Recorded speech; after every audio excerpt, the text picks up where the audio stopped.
My name is Emily Carter. I am 27 now, and for as long as I can remember, I carried around a hatred so strong it shaped almost every part of me. The hatred was for my biological father, Daniel. Growing up, my mom, Natalie, never missed a chance to remind me that Daniel had walked out when I was 2 years old. She remarried when I was 5 to a man named Greg, who became my stepdad and was always framed as the man who saved me. Greg played that role with pride. He would say things like, "Emily, your father didn't want to take responsibility. I'm the one who chose to love you." I cannot even begin to explain how deeply those words sunk into me.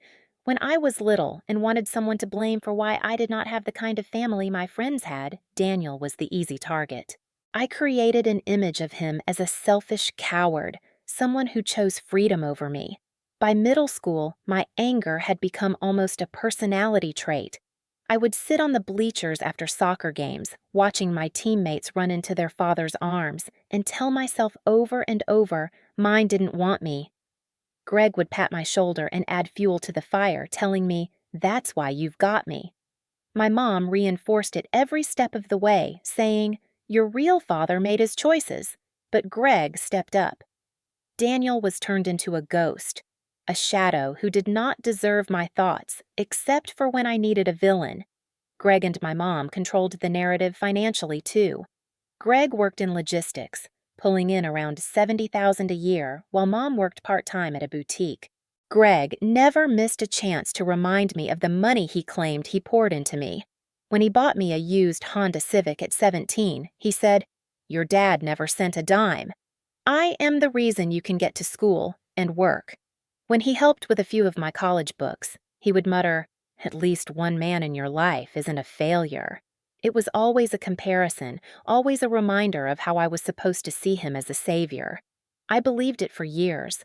I worked my way through high school, kept my grades up, got into Ohio State, and graduated debt-free. It was not because of Greg's financial support, though. It was because I hustled. I waitressed, I tutored, I babysat, and I even took care of my step-siblings, Ellie and Jacob, so often that I used to joke I was raising them myself. I charged nothing because in my mind, Greg had sacrificed for me, so I was just giving back to his family.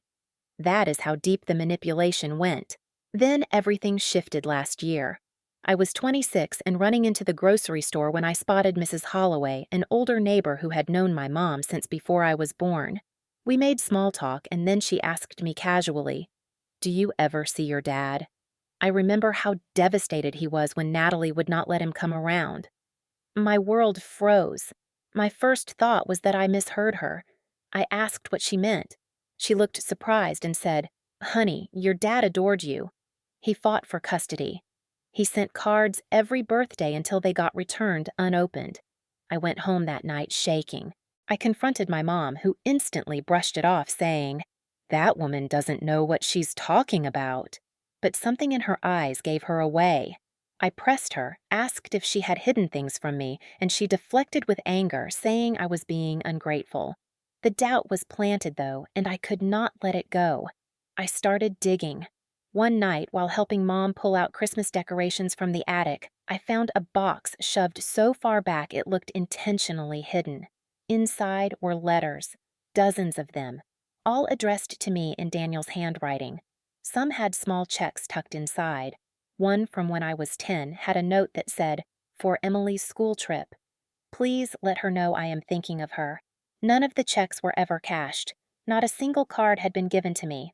I sat on the attic floor and read letter after letter until my hands shook. Birthday wishes, stories about his life, gentle words telling me he loved me, all sealed away and stolen. The hatred that I had reserved for Daniel shifted into something else, something sharper. I realized Greg had not been filling a void. He had been covering one up. He had stolen my father from me and convinced me to thank him for it. When I finally gathered the courage to reach out to Daniel, I dialed the number I found through a relative, and he answered on the first ring. His voice cracked when I said, "It's Emily."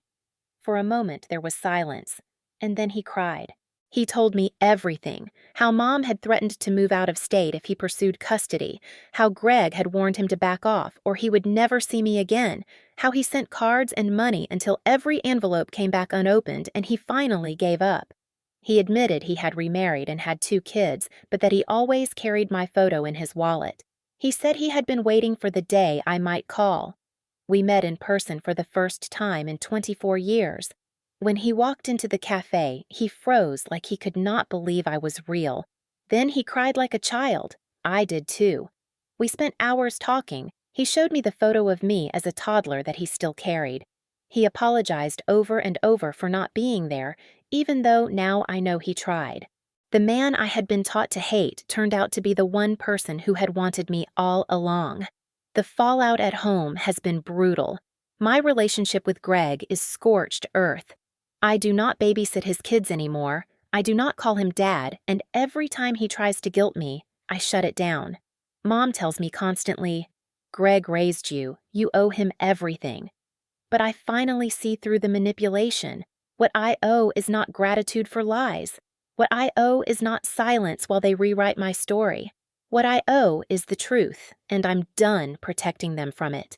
2 weeks after meeting my real dad for the first time in over 2 decades, I decided I could not keep pretending everything at home was normal. I had been carrying this weight around, simmering in quiet anger, every time Greg strutted around the house with his puffed-up chest like he was some kind of hero. Every time Mom sighed and told me I owed Greg for raising me, it was like rubbing salt into the wound. The old Emily, the one who swallowed everything and tried to keep the peace, was gone. I wanted answers, accountability, and if I was honest, I wanted justice for the years I was treated like free labor while being told I should be grateful. So I invited them both into the living room one evening. It was one of those Ohio spring nights where the air feels heavy and restless, like a storm is on the way. I sat across from them, clutching the stack of papers I had spent days preparing. My hands were steady, which surprised me. My voice, too. I looked at both of them and told them that I knew everything. I told them I had met Daniel, that I had read every letter they had hidden, and that I knew they had lied to me my entire life. Greg immediately puffed up like he always did when challenged, ready to launch into his greatest hits album of self-righteousness, complete with the "I did what was best for you" chorus. But before he could get a single lyric out, I cut him off. I said what was best for me was not being manipulated for 24 years. For the first time, I saw the words land. He did not have a comeback right away, just a twitch in his jaw that told me I had hit the nerve he thought was untouchable. Then I calmly slid the papers across the table toward him. On top was a neatly written invoice. I had gone through years of my life, tallying up the hours I spent babysitting Ellie and Jacob, the after-school pickups, the weekends when they went on date nights, the vacations where I was roped into full-time childcare while they were drinking margaritas on the beach. I estimated about 2,100 hours in total, and I put a modest rate of $15 an hour. The bottom line was just over $31,000. I told him he had treated me like unpaid help for years, and since he liked numbers so much, he could now see the actual value of what I had done. For a moment, there was silence. Then, Greg's face went red like a pressure cooker. He sputtered, called me ungrateful, accused me of twisting everything. It was almost funny watching him melt down in real time because for once I did not cower, I did not backpedal. I just sat there and let him rage. Every time he raised his voice, I stayed calm. It was the closest thing to comedy I had felt in months, almost like watching a bad sitcom dad stomp around the living room thinking he had control, when in reality the audience already knew he was finished. Mom tried to step in, her voice breaking as she asked why I was doing this, why I was tearing the family apart. I turned to her and told her this family was already torn apart the moment she and Greg decided to erase my father from my life. She cried about how hard things were back then, how she thought she was protecting me. I let her talk, but I reminded her that protecting me does not look like throwing away birthday cards from the one man I had been told abandoned me. Protecting me does not look like hiding checks that could have paid for field trips or school clothes while Greg got to play the martyr who kept us afloat. By this point, Greg was pacing, muttering under his breath about how I owed him, how no one appreciated him, and honestly, all I could think about was how ironic it was that the man who had guilted me for years with dollar amounts and sacrifices could not handle being confronted with an actual bill. He had spent my entire life comparing himself to Daniel, tallying up imaginary debts I supposedly owed him, and now that I was flipping the script, he was unraveling. I leaned back on the couch, completely calm, while Greg flailed like a fish out of water. It was the clearest I had ever felt in my life. I was not a scared teenager anymore, or a college student desperate for peace. I was an adult, and I had every right to demand accountability. I told Greg I was done being used, and that I would no longer give him free labor or free respect. I told Mom that if she wanted to cry about it, she could, but her tears would not erase the truth. In that moment, I knew things could never go back to the way they were, and for the first time I did not want them to. Mom cried, but I didn't back down. Word spread through the family faster than wildfire. At first, I thought it would take months before the fallout reached every corner, but within days, the truth was echoing in group chats, whispered over phone calls, and dissected at family dinners I wasn't invited to. And the most surprising reaction didn't come from distant cousins or judgmental aunts. It came from Ellie and Jacob. They are not little kids anymore. 16 and 14, both sharp enough to recognize when something doesn't add up. They sent me long messages, pouring out how blindsided they felt by Greg's silence about my father. They told me that they grew up watching me carry so much responsibility, never questioning why I did it without complaint. And now they understood that Greg had been twisting the story all along. When they said they wanted to meet Daniel, I felt a rush of emotion I could hardly put into words. For years, I had been the one tethered to Greg's narrative, and now his own children were breaking free of it too. Greg did not handle it well. I heard from Mom that he had a full-blown meltdown, shouting about betrayal and poisoning his kids against him. His entire identity had always been tied to the idea that he was the one holding the family together, that he was the noble man who stepped up when no one else did. Now that illusion was cracking, and he had no script to follow. Mom called me crying, begging me not to ruin their family. I listened and then told her that they had already ruined mine long ago. The words came out steady, and for the first time I felt no guilt saying them. In the middle of all this chaos, Daniel was careful, patient, and consistent. He didn't try to force a relationship. He let it grow slowly, like watering a seed he thought had been lost decades ago. He invited me on a weekend trip to Chicago, just the two of us. Not as some grand performance, but as a chance to start building memories we had been denied. We walked along Navy Pier, visited museums, and sat in small cafes where he asked questions about my life with genuine curiosity. It wasn't about money or making up with gifts. It was about the time, the presence, the fact that he was finally here. One night while we were walking along the river, he opened up more than I had ever expected. He told me about all the times he had tried to see me when I was little. He described driving to my school just to watch me play at recess from a distance, terrified that if he approached me, Greg would follow through on his threats to call the police. He said he once spent hours sitting in the parking lot at my middle school during a band concert, hoping to catch a glimpse of me, but he left before the show ended because the risk felt too high.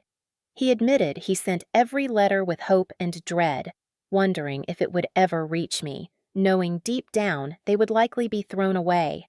Hearing him recount those moments hit me harder than anything else.